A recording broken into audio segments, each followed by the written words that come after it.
Bonjour, chers étudiants.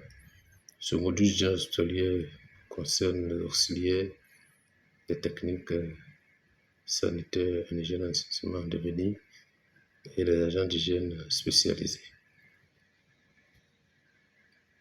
Le premier chapitre, ce sont dans les produits de nettoyage et d'hygiène. C'est quoi ces produits? Ce sont des produits qui sont utilisés en établissement de soins et qui participent à la prévention de la lutte contre les infections nosocomiales.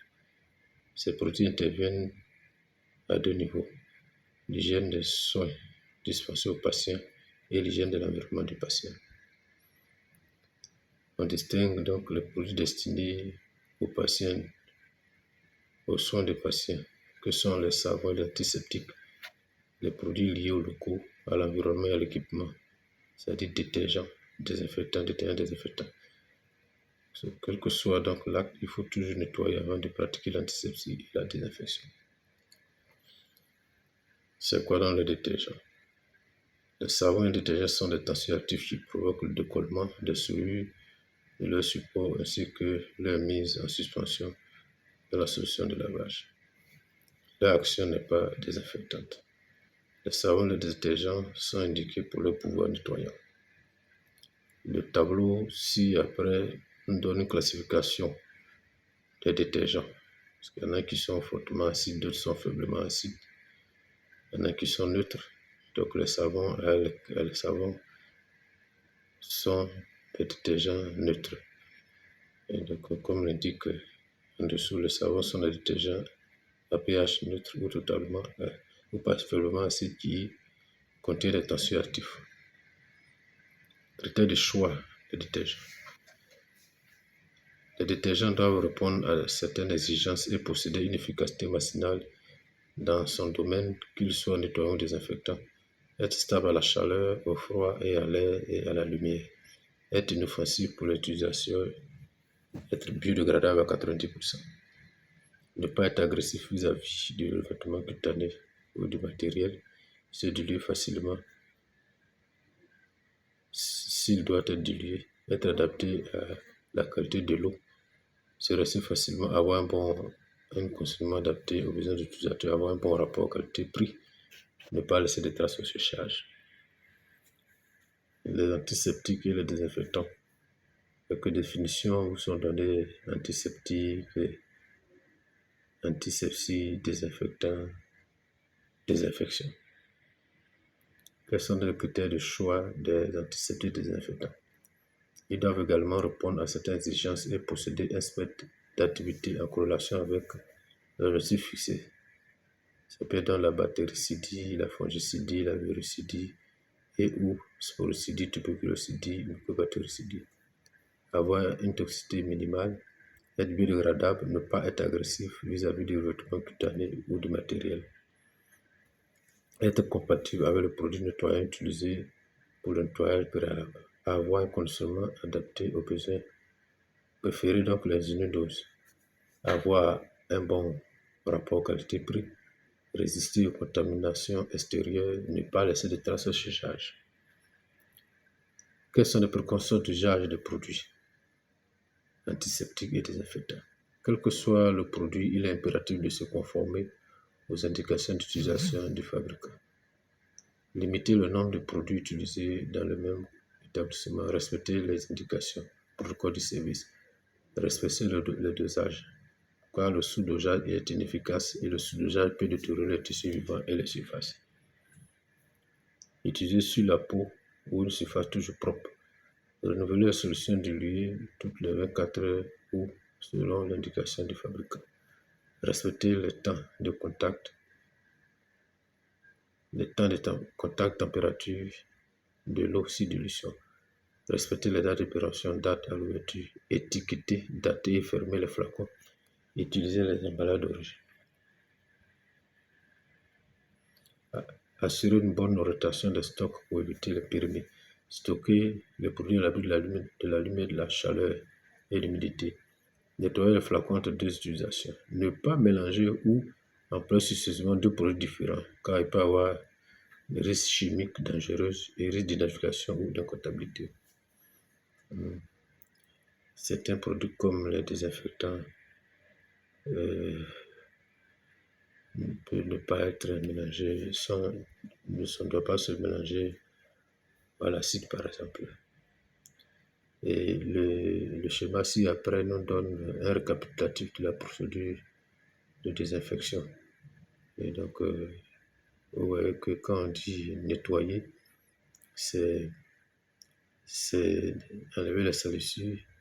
Et quand on nettoie les produits, on peut nettoyer quand c'est le patient, on utilise le savon. Quand c'est l'environnement, on utilise les détergents.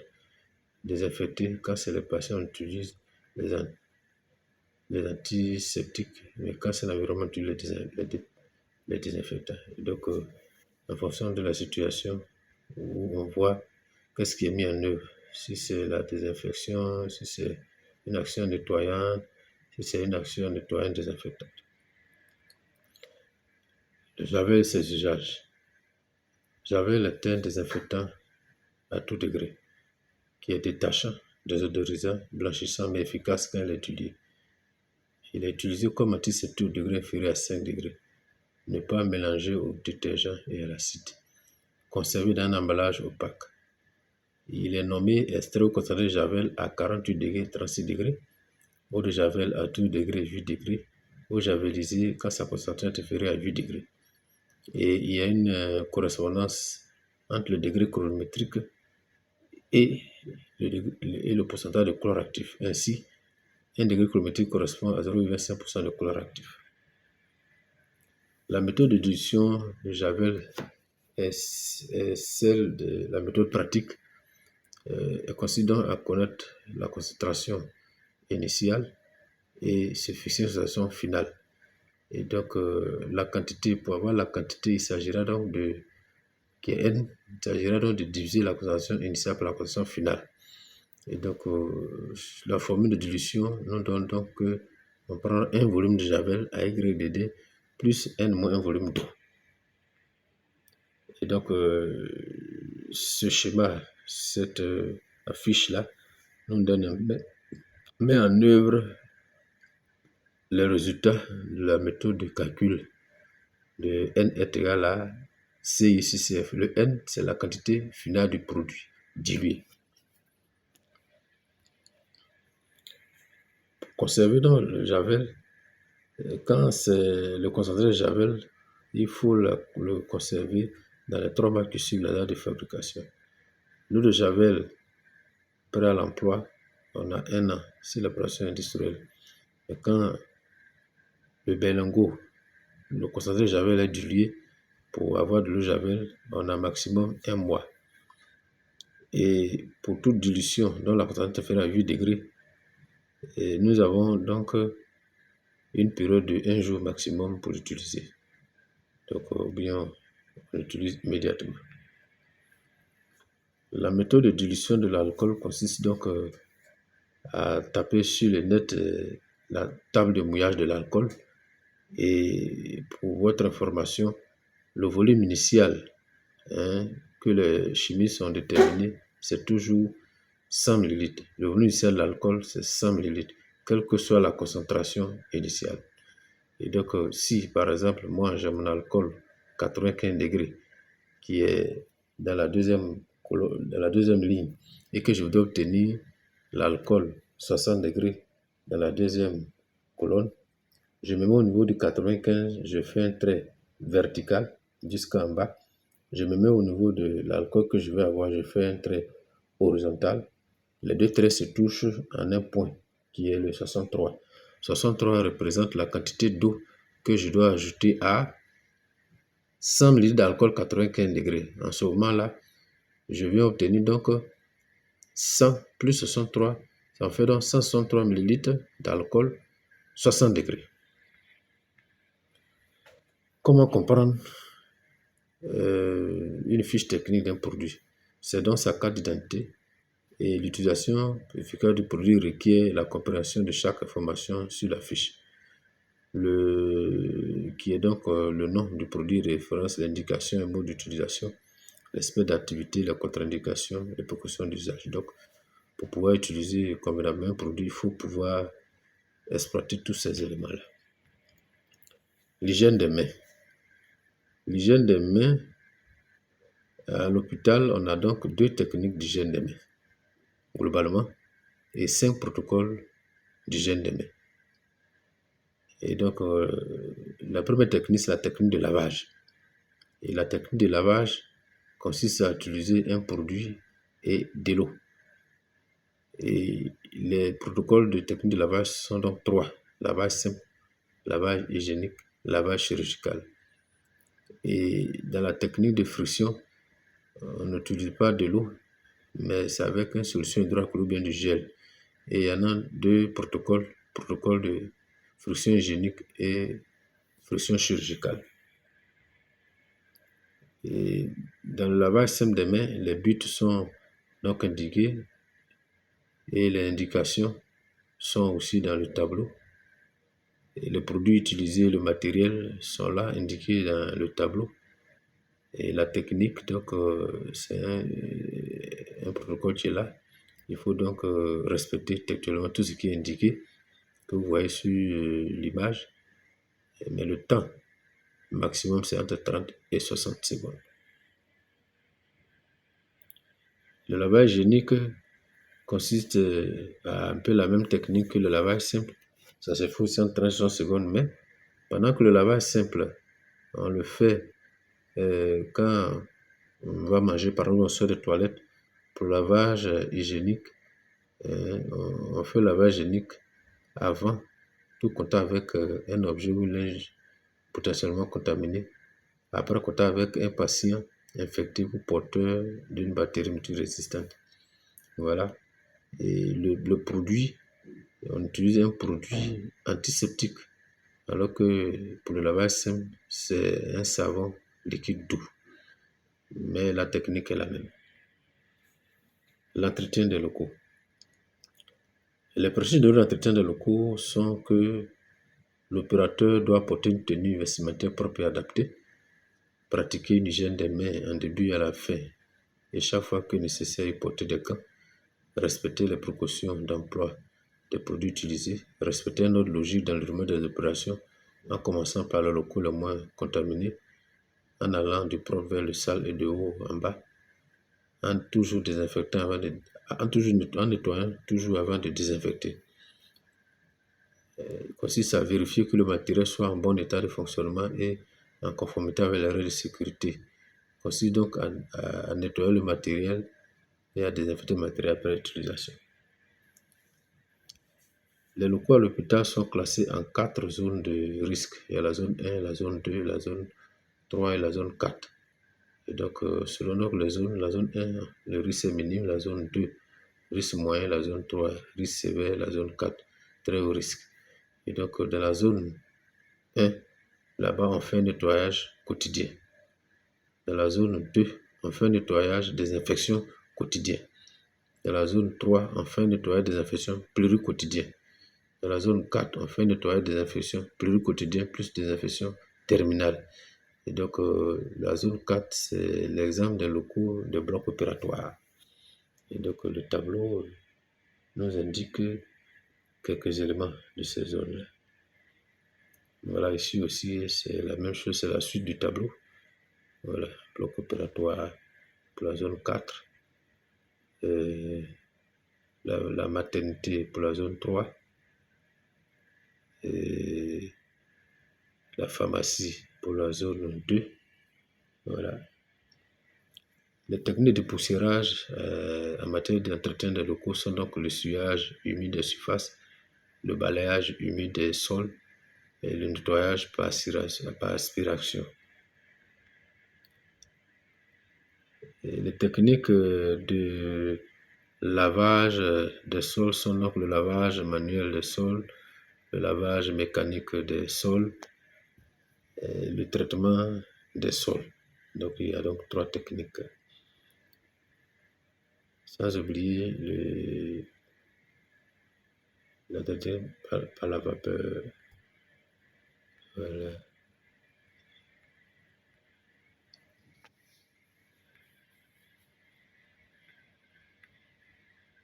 La procédure générale d'entretien des locaux consiste donc a fait donc un balayage ou essuyage humide, a appliqué un désinfectant, a rincé, a appliqué un désinfectant, a rincé.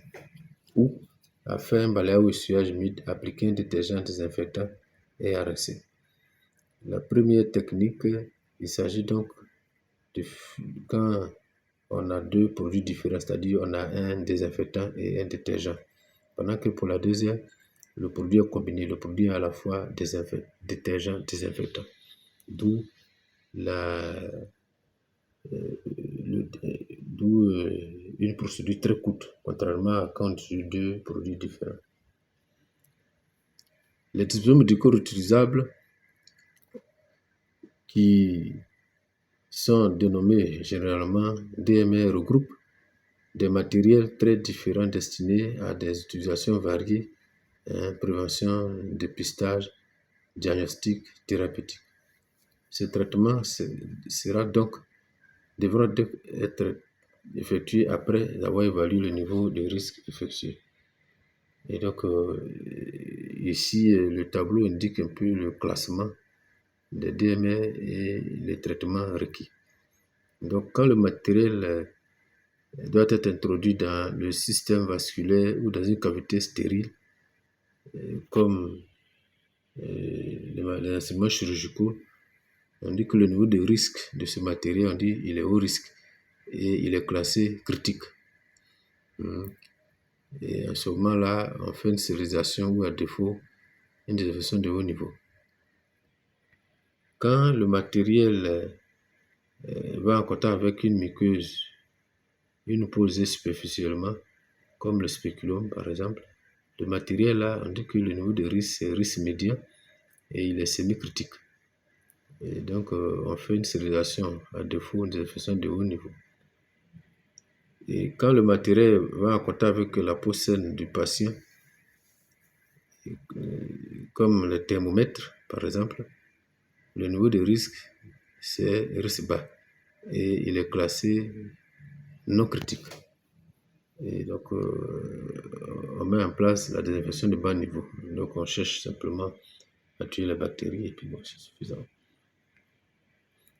Alors, les différentes étapes du traitement des DMR sont représentées par le schéma ci-après. Quand le matériel est récupéré, il faut faire un pré-traitement, une pré-désinfection. On nettoie, on rince. Et après avoir rincé, si le matériel est thermosensible, c'est-à-dire s'il ne résiste pas à la chaleur, on désinfecte, on rince, on sèche, on fait la traçabilité, on stocke. Et quand le temps de stockage excède 12 heures, on fait une nouvelle désinfection. Mais quand le matériel résiste à la chaleur, c'est-à-dire quand il est thermosensible, on fait un séchage, on conditionne, on stérilise, on fait une traçabilité, on stocke. Globalement, on ne désinfecte bien, on ne stérilise bien que ce qui est propre et sec. Bien entendu, au cours du traitement des DMR, il faut absolument se protéger parce qu'on est exposé à des risques infectieux et chimiques. C'est pour cela qu'il faut pouvoir porter des épis, équipements de protection individuelle, c'est-à-dire les gants, les lunettes, les masques. Il faut pouvoir se protéger contre des maladies à travers la vaccination qui sont conformes à la réglementation. Et il faut pouvoir se former et informer spécifiquement quant à la procédure aux risques allergiques. La gestion des déchets sanitaires. En Côte d'Ivoire, la gestion des déchets sanitaires est un processus incluant le tri à la production, la collecte, le stockage temporaire, le transport, le stockage central et la destruction. Selon donc la réglementation, il existe 3 types de déchets en Côte d'Ivoire. 3 catégories de déchets en Côte d'Ivoire. Catégorie 1, déchets ménagers assimilés. Catégorie 2, déchets médicaux infectieux. Catégorie 3, déchets médicaux non infectieux. Et le tableau ci-après nous donne quelques éléments selon la catégorie et le type de déchets.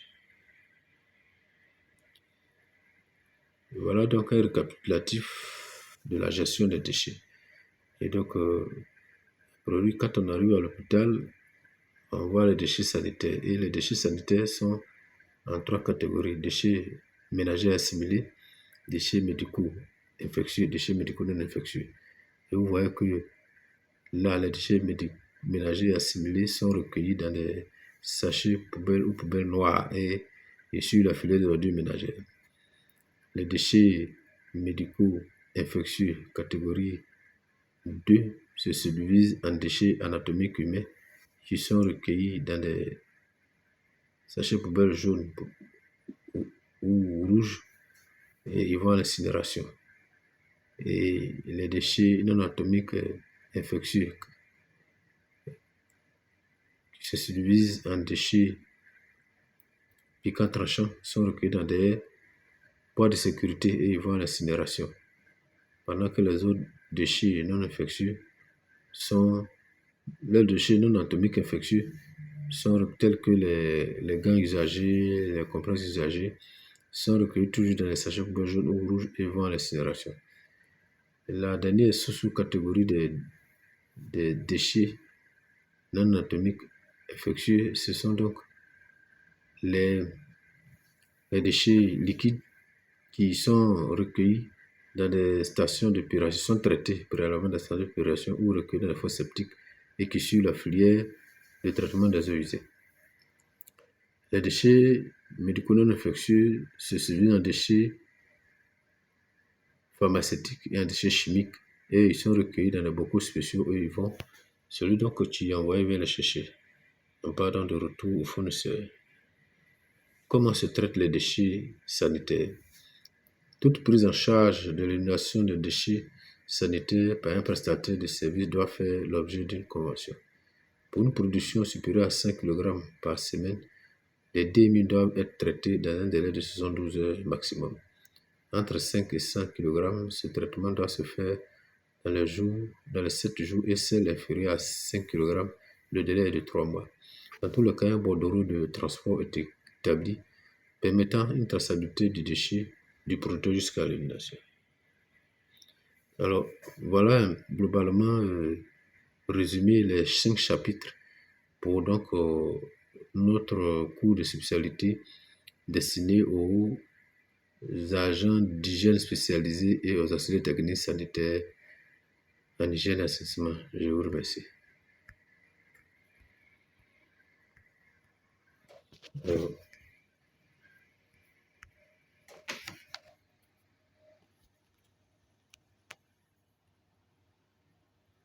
Alors,